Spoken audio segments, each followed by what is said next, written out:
Hi, I'm Lynn Bridgeford from the Eighth Bias Clinic and Eighth Bias Yoga, and in our series on legs, bums, tums and arms, today we're going to look at arms.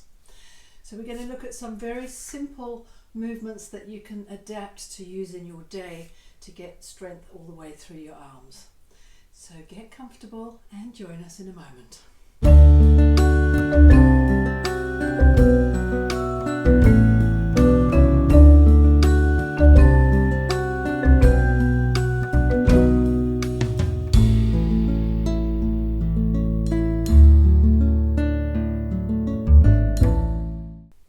The arms have a much bigger range of movement than the legs because generally the shoulders are more flexible in most people than the hips are. What I'm first going to show you is how to get the most out of your arms by keeping your strength. So the strength comes from under the shoulder blades, under the armpits, and it's as though we're holding up a log. So if you hold up a log, this isn't going to give you any stability. You need to draw those shoulder blades down so that we're supporting the arms. So as though you're holding up a log, draw those shoulder blades down, brace the core, keep yourself strong, and then the arms are much stronger to deal with anything else they lift. Keeping that strength in the shoulder blades is really important because the arms grow out of the neck. So if you're carrying something and you don't have the strength in lifting the chest and holding down the shoulder blades, it's all going to drag on your neck. So that feeling of lifting the chest, engaging as though we've done here, that's the same thing if we're lifting something. Same thing when we hold the arms out to the side. So in yoga poses, when you hold the arms out to the side for an extended period of time, they start to feel quite heavy. So when we get the strength in the shoulder blades, that makes the arms feel light for whichever movement we're doing with them and carrying stuff. A lot of arm strengthening exercises that are done without weights are using body weight, so that could either be up against a wall or on the floor. Starting with a downward facing dog, which is a very good whole body exercise. So we're going to have the hands under the shoulders, spread the fingers and the palms, insides of the elbows face each other, tuck the toes under. We're going to lift the butt to the sky and push away through the hands. So it's like a big push-up. The knees can be bent, spine nice and straight. We have strength all the way through the arms and we have those shoulder blades down. If you can straighten the legs and bring the heels down, that's fine. You can see that you get the same benefit in the arms and the hands with the legs bent. So keep that strengthening through the arms and come down. Full push-ups can be a very good, strong, full body exercise. However, we're going to start a little simpler and we're going to have the knees on the floor if your knees are okay. Coming from all fours, keeping the core engaged, and we can first of all just go forwards and backwards, getting a good alignment. The next thing would be to tuck the elbows in and come down and go up. Making a square between your body and your legs. We're going to do half push-ups. We're doing different angles with the elbows.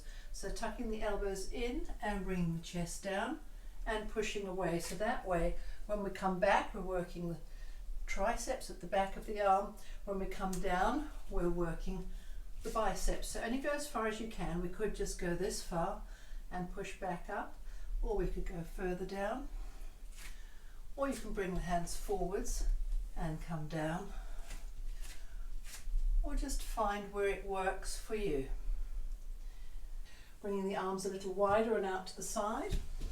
Starting in a similar position, hands a little wider, we're going to open the elbows out a little bit, so we're getting more of a chest movement, and push the floor away. That's activating the chest, and come down, push away and come down. So that's a very minimal movement. If you want more out of it, you go further forwards with your hands, keep the core strong and come down, push away, come down, push away, and you can go further if you want more. Coming into upward facing dog is also a good pose for strengthening the arms. Or we can do cobra with the arms pressing down, lifting in the chest, hands flat, and we're using the arms to press down, lift the chest. Full all the way or part of the way, lift up, lengthen in the spine. So that's cobra or upward facing dog. If we want to transition as we would in a sun salute through to chaturanga, plank, upward facing dog, downward facing dog. That's also very good arm strength.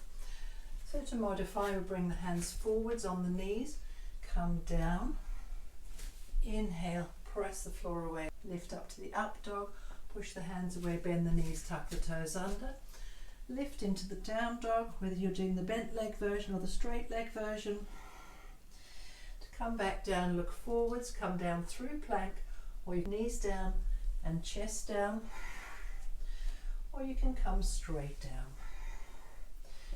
Push and lift into the up dog, or you could do cobra.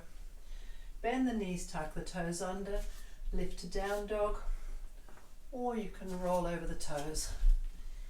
Lift to the down dog. Look forwards, bring the weight onto the hands. You can either jump or you can walk the feet forwards. Relax and just stand up. So we've done this movement working the triceps and the biceps. We've done the movement opening the chest. We've done holding the arm up nice and straight to support a log, engaging the shoulder blades. We've also done that similar position with down dog. For things you can do just walking around or standing about, we can use the pressure of the other arm. So if we take that movement going up, we use the other hand to push against just below the elbow, keep the inside of the elbow facing in, and we're pushing up with this arm and down with this arm. So we're working both hands and we're only going a little way because we're working as an isometric to keep the position and relax. This will also help. We can do it at different angles. That will also help in the shoulder blades and the other side. So get this arm nice and straight, other hand just below the elbow. Push the hand into the arm into the hand, relax. We can go at different angles, working all the way up. This one you can do either standing in a door frame. Door frames are great for arm exercises, or you can put your other hand against it, and we're going to push and activate the front of the arm muscles. So push, and here we're activating the front of the arm muscles in a different way. So push the hands together and relax. Or you can push against the door frame, keeping this action. You're also working the strength in the shoulder blades. And the other side, push and relax, push and relax. For a movement that goes up to the side, we can oppose with the opposite hand. We're always keeping the core strong, standing nice and straight. Push against the arm and relax. And again, push the arm against the hand. You can do it at different angles, coming all the way across the body, or you can do it at different angles going up. And we're activating many bands of many different muscles. So this side, pushing out that way and supporting, resisting with the hand. Bring it across. You can bring it out to the side. Push and resist, push and resist. Go as far as is comfortable for you. A similar exercise to the one we did going forwards and out to the sides is pretty much at a 45-degree angle to get a little muscle in the shoulder called the supraspinatus. So we're just going to push and relax, push, relax, push, push, push, push. Keep that working. We're also working the opposite hand. Push up, relax, push up, relax, push up and relax. All the time keeping a strong core, nice good alignment, shoulders above the hips, crown above the base, and keep these shoulder blades down. Anything that aches in the shoulders, we don't want to go beyond it. You can do a kind of a down dog movement against a wall. So you can stand flat against the wall and push the hands into the wall. It's a little different from a down dog, because the down dog we're pushing away with the hands, this way the hands are flat, and push, and then we're getting all the way down the arms and the sides. You can also do that pushing back with the hands, making sure your shoulders are nice and down, strengthen the armpits and push back. Good for anti-texter's neck, and we can also do that with the arms bent, and we can do it with the palms the other way. So if we take some of those to the floor, coming from all fours down into pose of a child, nice stretch through pose of a child, then we're going to push the floor with the hands to lift the body up just a little bit and activate all those muscles. laying flat on the floor. We can bring the hands down next to us in that stop position, push the floor with the hands and relax. We're working all the way across the chest and relax. We can bring the arms forward, do it higher up, push and relax, push and relax. We want to keep a good alignment when we do this. Turn the palms up, push the arms down.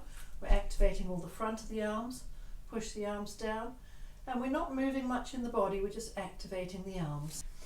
We can sit sideways, bend the arm, bring it down, and we just do some very gentle half push-ups, fingers facing forwards. Get a slight different angle by moving the arms around, keeping the body straight.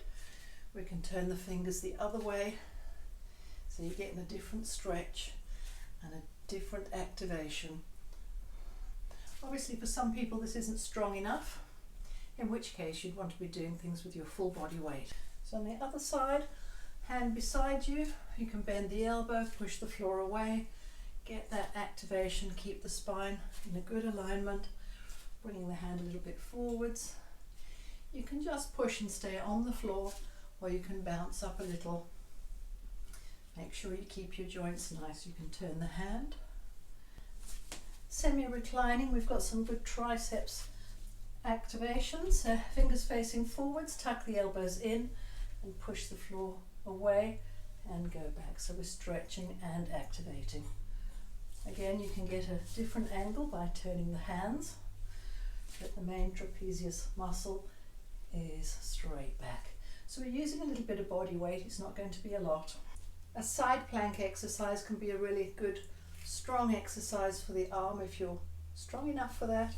So you can use both hands to come up, press the floor away. This hand can go up or it can stay down. This is the one doing the work. An easier version of that is to go on the forearm and then lift up. And that way you're taking the wrists and the elbows a bit more out of it. On the other side with a straight arm, so bring the legs away from you. Come up, you can reach the other arm up or you can leave it down the side. This is the one that's working. Simpler version, bend the arm, straighten the legs and lift up, pressing down, keeping that shoulder nice and strong. So that's some very simple exercises for the arms that with versions that should be attainable for most people, and if you want to do them up against a wall, anything we did on the floor you can do against the wall. So keep safe, keep your bodies strong and flexible. Thank you for joining me. That's Lynn Bridgford, Aether Bios. Thank you for joining me. I'm passionate about sharing my yoga journey and all the wonderful things that yoga has to offer for our life and our benefit. And I really look forward to sharing more with you and hope you join me more on my journey. Please like, subscribe, chat to me, ask me any questions and connect with me on my other channels. There's YouTube, there's Instagram, there's LinkedIn, my Facebook page, my website. So thank you so much.